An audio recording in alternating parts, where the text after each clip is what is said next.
I put off writing this review. I've loved Voltron for years. I hopped onto the fandom train about a day after Season 2 dropped. I've composed fan songs, drawn fan art, roleplayed, created over an hour of review material, and written over 100,000 words of fan fiction. And when Season 7 came out, I had to come to terms with the fact that I didn't like the story anymore. I'd noticed some story problems within the first 6 seasons, of course. I've discussed jarring tone shifts, disappearing characters, and unfinished story arcs on this channel in the past, but I never anticipated a situation where I would cease to believe the characters liked each other. The flaws I perceived in the first and second arcs didn't seem too detrimental to a story that ultimately focused on the power of teamwork, and seemed to be on the path to a traditional happy ending.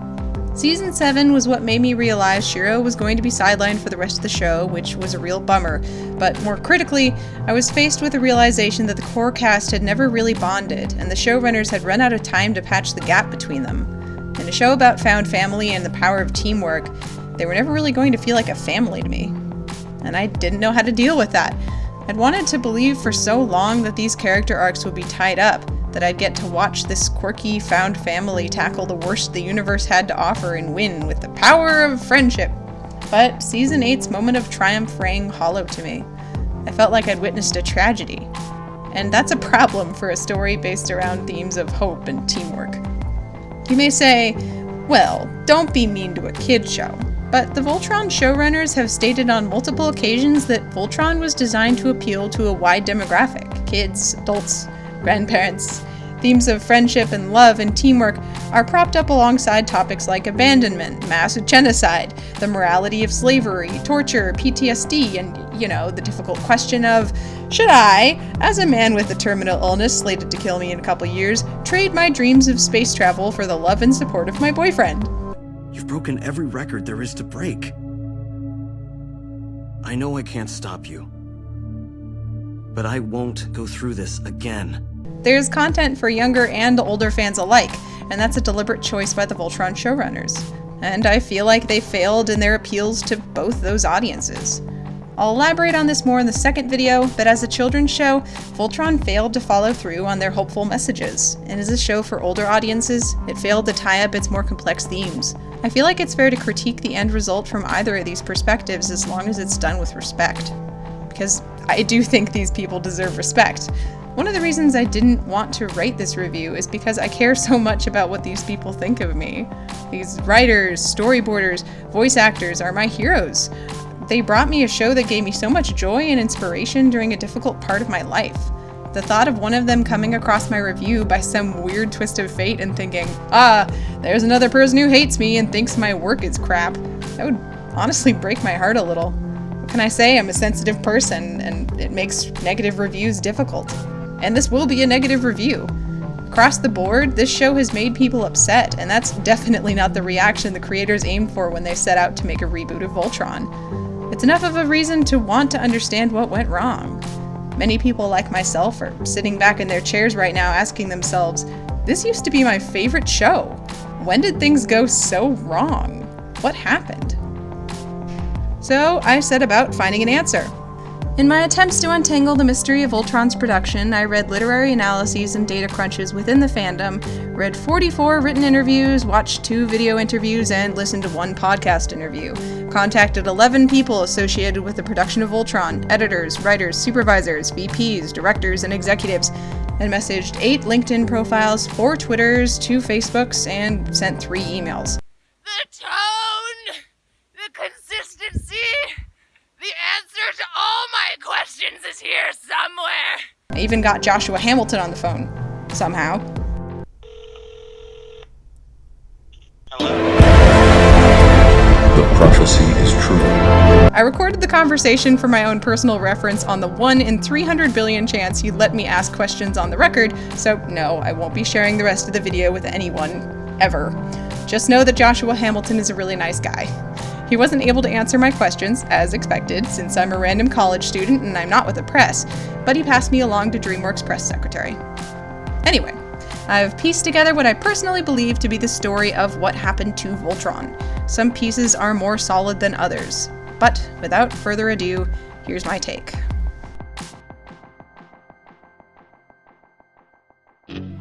As in all projects, many changes were made to the showrunners' original plans. For example, Lauren and Joachim have alluded to a Voltron that began on an apocalyptic Earth with a white-haired, fanged Keith.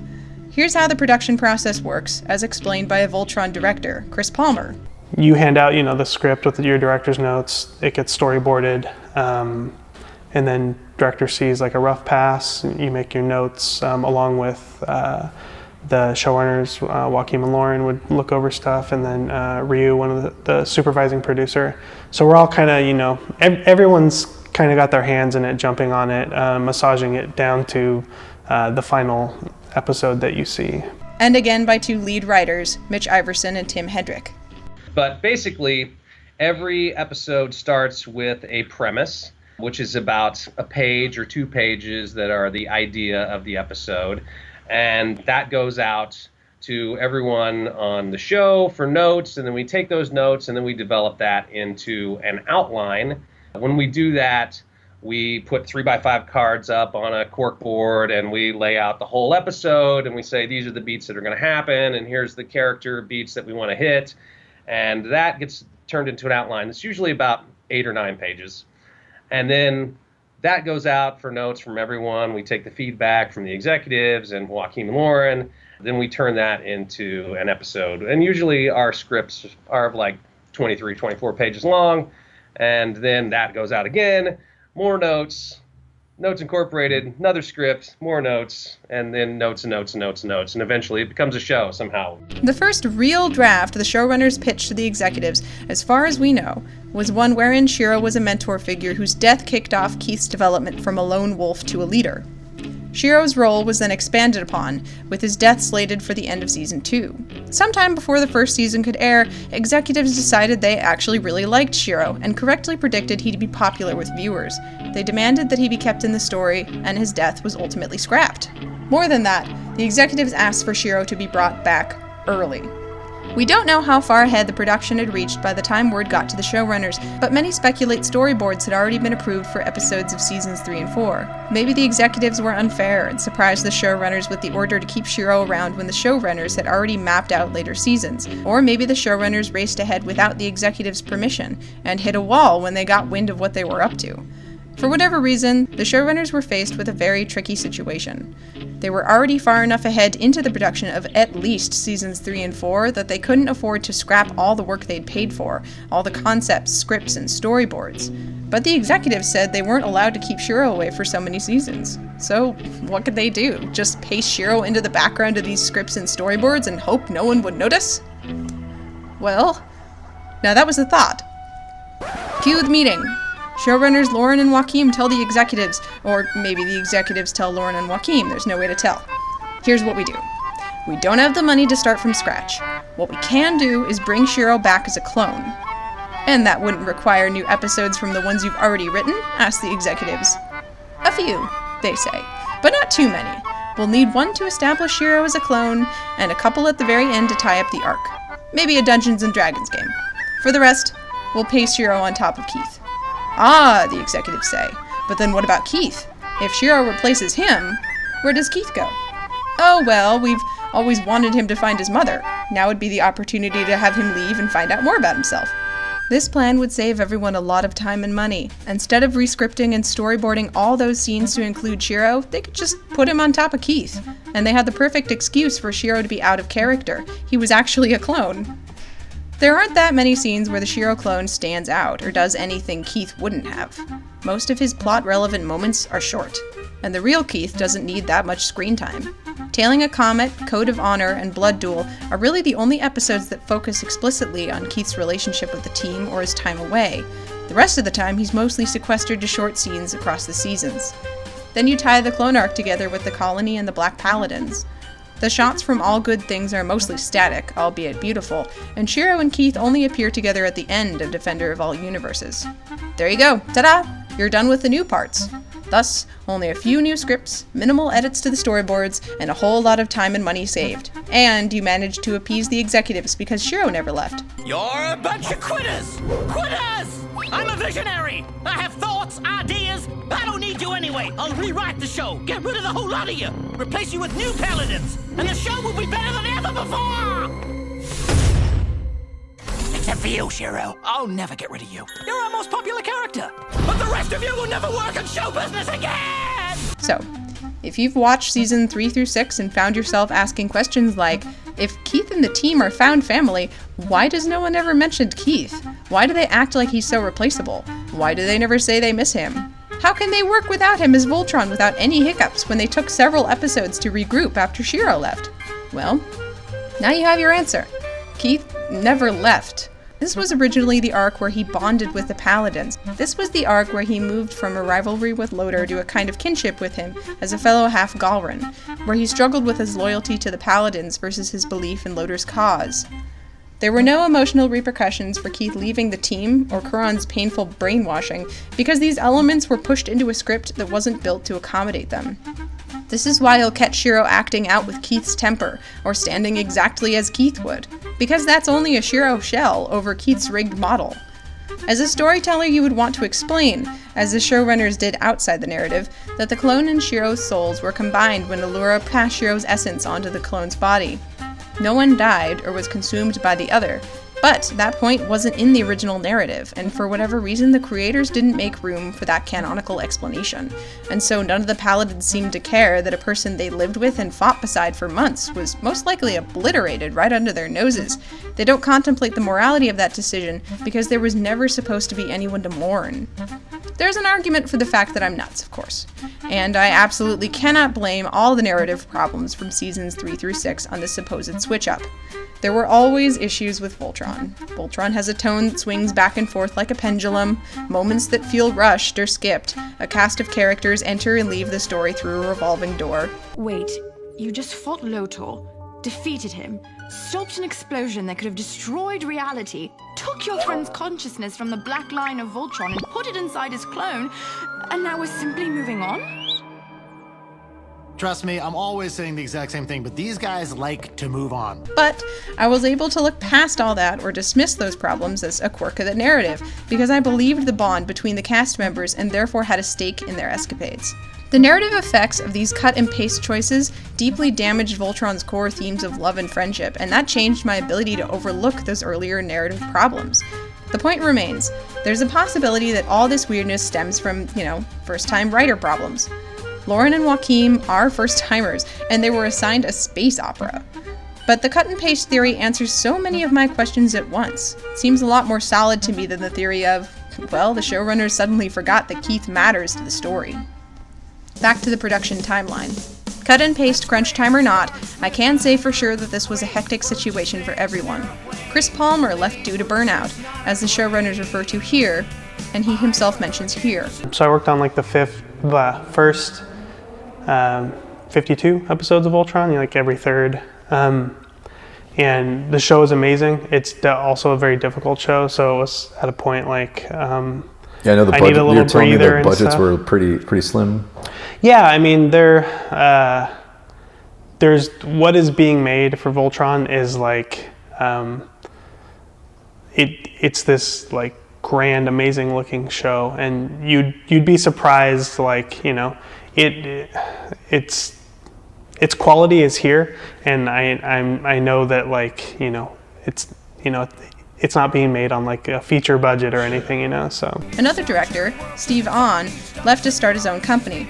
Writers quit, whether to abandon ship or for unrelated reasons. Hedrick, one of the strongest writers with the most knowledge of the new series, was among the writers to leave. I also miss May so much. And the craziness didn't end with the season 3 through 6 revisions. Oh no. Oh no. Here's the thing, storyboarders are only kept around until the storyboards are complete, so fandom eyebrows were raised when some storyboarders were only released as of March 2018. A traditional episode of animation takes from 4 to 6 weeks to complete, plus a week or so of post. If the storyboarders were still working up until March of 2018, that meant that everyone was months behind schedule. How much work did these people have to animate by the final release date? The prevailing theory goes like this. Somewhere in their scramble to edit seasons 3 through 6, Lauren and Joachim made an appeal to the executives. They wanted Keith to remain the Black Paladin. For whatever reason, whether to give Keith some time to bond with the Paladins or simply to get him out of the way, Lauren and Joachim asked for Shiro to leave his position as the Black Paladin. Some suspect this pitch occurred when a new VP, the person at DreamWorks who has final say on all the current shows, entered the company in January 2018. So we do know that the showrunners had to convince the executives to let them put Shiro in Atlas, and that there was a draft where Shiro returned to piloting Black. If people didn't notice the weirdness of seasons 3 through 6, they definitely started to smell smoke when season 7 hit. Past the anger at Adam's death, there was a lot of confusion surrounding the prolonged lion swap, Shiro's lack of screen presence, Allura's crystal, the battle between Shiro and Sendak, the list goes on. Even to casual viewers, there was a sense that something had gone amiss. One of the biggest revelations came in the form of this article, The Wolf, the Atlas, and the Bayard, where a fan named Jane Strider theorized about another potential cut and paste scenario. In this theory, which I personally stand by, Shiro was supposed to come back with a stronger bond to Black than ever before. Each lion has a special elemental power. Red controls fire, blue controls water, and so on. The Black lion controls aether, or the essence of space. Its strongest power is teleportation. Shiro unlocked Black's teleportation ability before he was stuck in her consciousness for several seasons. It would make sense for Shiro to come back with an even closer connection. But Keith never leaves Black's chair. Lauren and Joaquin had to explain outside of the show how Allura had broken Shiro's bond with Black when she extracted his consciousness. The show never actually addresses the fact. We're left to make up our own reasons for why Shiro doesn't fly Black anymore, even after he's recovered from his time in the astral plane.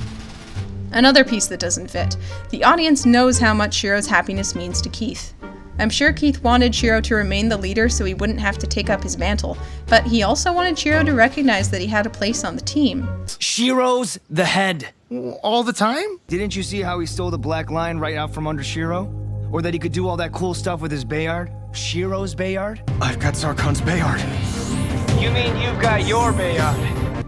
You take the Black Lion. I'll stay with Karen in the castle and provide support. Keith, are you sure? I'm sure. He uses Shiro's position to remind him of his worth. When others suggest Keith takes up the position of Black Paladin, he refuses.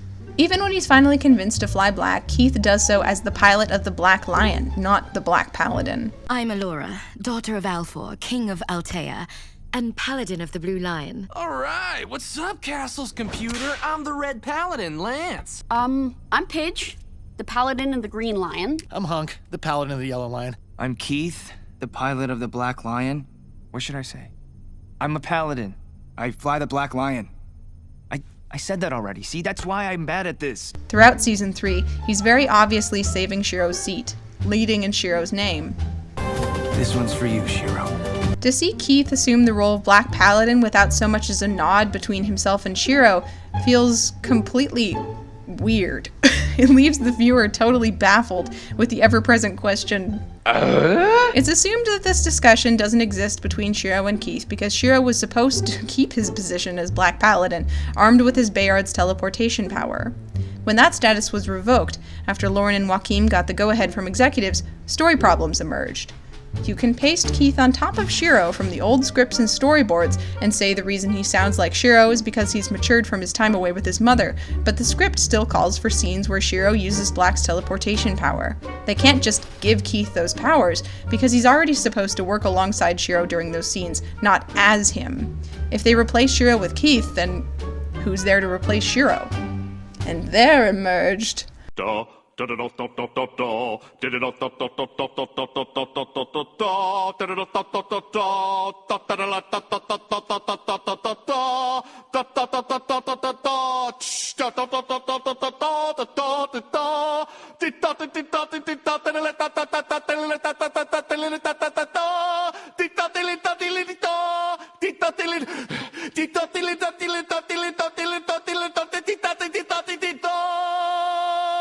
a teleporting space wolf! It's genius! It gives Keith a cute travel companion, and the creative team doesn't have to stray too much from those pre-existing teleportation sequences. Again, they save money because they don't have to make totally new scripts and storyboards, except this time all the cut and pasting is done to keep Shiro out of the narrative instead of in it. Here's how things were going to go before Shiro was swapped out with a dog, as per the Wolf, the Atlas, and the Bayard. Seriously, go check out this article. There's more to read than I've cited here. I've linked all my sources down below for you to peruse. Jane Strider posits, in the original story, Season 6 happens the same way, minus Wolf.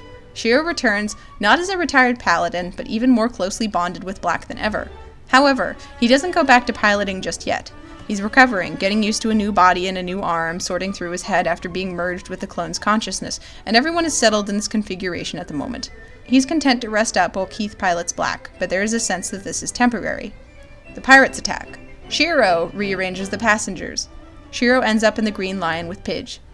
Coincidentally, the Green Lion is where Shiro spends most of the journey home after this point. Then Shiro, to protect Pidge, teleports inside the Galra fighter to take it out, but gets injured because, of course, Shiro would. Shiro being hurt unconscious for the majority of the episode would explain why he did absolutely nothing while Pidge was threatened, and why Keith would defer to Lance to lead the team out. It would also raise the stakes, since they need to get Shiro to a pod. It's possible that this is the point where the first episode and the pre-Curb flashbacks would have gone. Shiro's in a pod now because he was injured, not because the clone body is rejecting him. If I recall correctly, the lions were depleted at the end of Season 7, Episode 3, but it is never explained how they recharged them. I just looked at the lions, and they're in worse shape than ever. We should probably give them some time to recharge before we head back on our way. So, the planet where they meet and talk to Aksha is where they find the Yalmar and go on their little adventure.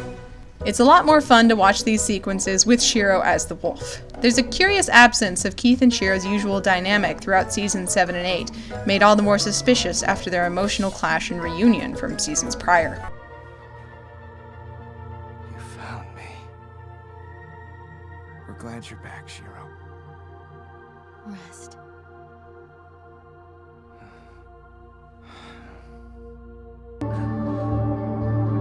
Keith? I was dreaming. Keith, you saved me. We saved each other. After that, they rarely spoke and treated each other like co-workers at an office.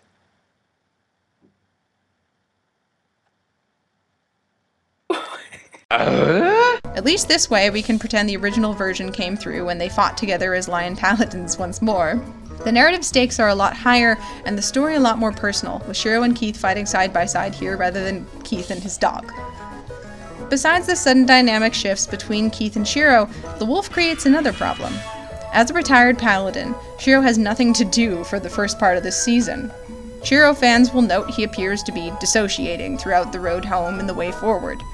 He's also not present for the feud. He's quickly paralyzed in the ruins, unable to engage with the paladins or the story at large, then paralyzed again during the events of the Journey Within. In some shots, the animators even appear to forget to draw him. For many of these scenes, it's even more apparent than it was in Seasons 3 through 6 that Shiro was simply not supposed to be there. Then, the Atlas. Allura spent the last season learning how to use transformative Altean magic to create a trans-dimensional ship. It makes sense that she would go on to use these new abilities to make Voltron's new castle ship. She'd get the chance to use her powers for good, when last season she was used by Loader to create a machine for evil. Rather than lose another piece of her heritage, she'd be allowed to reclaim Altean magic for her own. Placing Allura at the helm of the Atlas would give her back her position as a commander. Where she had lost her planet and her people, she's gained a new home, a new people who look up to her for guidance and support. Now she's a leader, a general, a queen. Atlas is also powered by Allura's crystal. Its mecha form represents a more traditionally feminine figure with giant curved hips. This revelation here about the ship's quintessence lines up more with Allura's past relationship with the castle ship, and her new knowledge of transformative Altean magic, than with Shiro's past relationship with Black, who's more associated with Aether and teleportation. It would make more sense for Allura both narratively and design-wise to be the one to build, transform, and ultimately pilot this ship, armed with the lessons she learned as the Blue Paladin. Also, the scene where Allura gives Shiro her crystal comes out of nowhere. There's no reaction beat at all. Shiro screams, Allura stuffs her crystal in his arm, and suddenly he's healed. Shiro never thanks Allura. The cast doesn't acknowledge the event at all. It simply doesn't fit with the rest of the story. I believe Shiro was given the Atlas as a way to keep Keith as the Black Paladin. Consider it this way. If Shiro went back to Black, then Keith would have to go back to Red and Lance would return to Blue. Allura would need a new castle ship to pilot. But with Keith in Black, Shiro is the one who needs a new place. So, he replaces Allura as Atlas's pilot. Keith and Shiro's offbeat interactions in the last 2 seasons make much more sense under this lens, with Shiro pasted on top of Allura and Keith pasted on top of Shiro. Keith and Allura became closer over the course of the series, but their bond doesn't hold a candle to Keith and Shiro's. Allura's relationship with Shiro is stronger than her relationship with Keith. They adventured together and have demonstrated their commitment to each other. Shiro has saved Allura and vice versa. But, again, their bond doesn't have as much time to develop as Shiro and Keith's. It makes sense for Allura to be so formal with Keith and Shiro, because that's their established dynamic, whereas that same formality feels really weird and cold coming from Shiro. He doesn't feel like the same person. As Allura's presence plays a large role, the latter parts of Season 8 strike me as almost entirely new content, but the rest of the season was still very obviously a product of a cut-and-paste frenzy. It seems likely that Loader's role was heavily altered, for example. Taylor from the Geekiary comments, Loader's syncline mech is returned with very little explanation as to how, and in possibly the most confusing manner. Is Loader in there? Is he not? Why does he suddenly start attacking the Altean mechs? Why does Enerva have control over him? This is another place where it feels like significant chunks of the story are missing. The gap leads fans to believe Loader might have been originally slated to return as himself. Another oddity. It seems obvious that Ezra was supposed to stay dead after last season, but the crew brought her back to appease fans. This decision was made so last minute that the creative team couldn't get a hold of Ezra's voice actor, so she only speaks once with someone else's voice. The other characters never seem to acknowledge her presence on screen. This same article by Taylor leads me into my next point. Zethrid attacks Keith. She clearly blames him for the loss of Ezor. Then Zethrid shouts more about revenge and states, "Now you'll feel what I felt." But she doesn't point the gun at Keith, as she would if she were trying to hurt Aksha by killing her crush. Rather, she points the gun at Shiro, as defined by the official audio transcription. All I have left is revenge! Zethrid points her gun at Shiro, then a bright light flashes. In slow motion, Zethrid falls off the edge of a cliff. A lot of Season 8 remains a mystery to me. Serious changes were made to the story, but where Shiro was the catalyst before, now the reason remains unclear. There's also the matter of Allura's death. It's a confusing moment to say the least, and completely unwarranted. The show never explains how Allura's death will heal the universe. Seems like the Lions could have easily replaced her on the chopping block. That was a development I'd expected, given the showrunners' comments about how they plan to end the series without the possibility of a sequel. I wouldn't be surprised to find that the Lions were originally meant to take Allura's place as the ultimate sacrifice for the Paladins, but were swapped out for Allura so DreamWorks could reserve the Lions for future spin-offs and comics. And then came the leaks.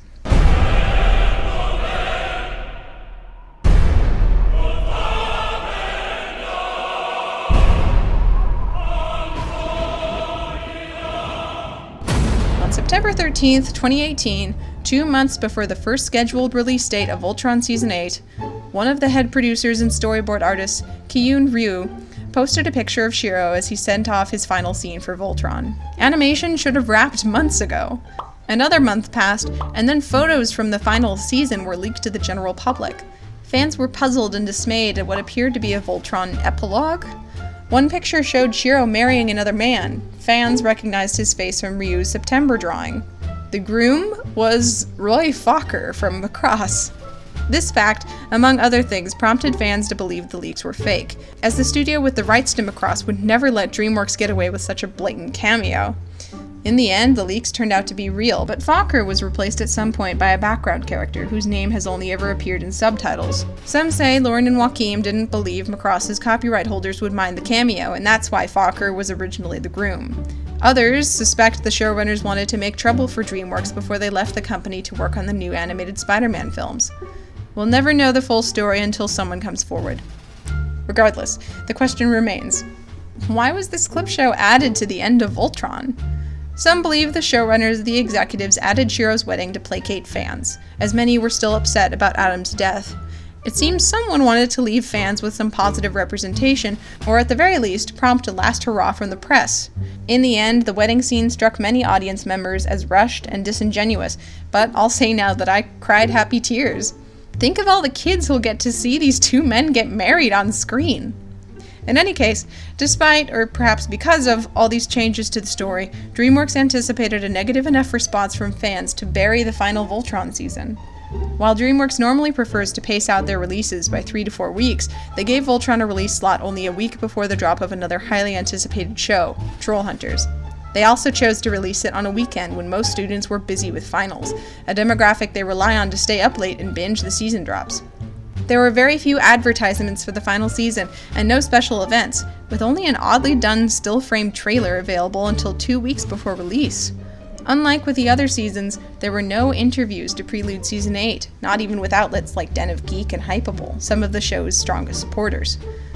All these factors added up to what felt like a solemn, almost embarrassed season release on the 14th of December. And so we emerge at the present day. In the wake of what appeared to be a collage of a totally different story, the fandom was left wondering, what the hell happened? This is the timeline fans have scrounged out of the madness. I don't claim to know any of these things for sure. Unless we get word from DreamWorks or someone from the Voltron team, we can only speculate. Maybe one of these days the matter will be put to rest, but until then I hope this video has given you a better sense of how these changes were made and why. Please feel free to correct me in the comments if you know more about the situation. But of course I'm not done. What did these narrative changes do to the overall story and tone of Voltron? And what do they mean for the fans?